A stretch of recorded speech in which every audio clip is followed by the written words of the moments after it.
ग्रापयामि प्रत्यक्षदीपं दर्शयामि हस्तौ प्रक्षाल्यनाभ्यासेदन्तरिक्षगं शीर्ष्णोर्द्यौः समवर्ततपतिभ्याम्भो मृद्दिशः श्रोत्रात् तथा लोकान् अकल्पयन् निवेदयामि नैवेद्यं तयास्मनीयं जलम् ॐ प्राणाय स्वाहा अपानाय स्वाहा व्यानाय स्वाहा उदानाय स्वाहा समानाय स्वाहा मध्ये मध्ये पानीयम् उत्तरापोषणं हस्तप्रक्षालनं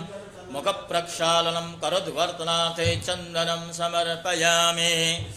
अग्गंशोनाते अग्गंशोः पृच्छतां परुखा परोहो गन्धस्ते सोममधुमधाय रसच्युतः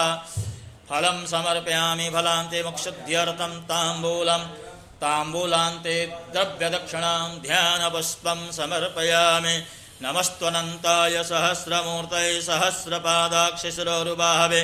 सहस्रनाम्ने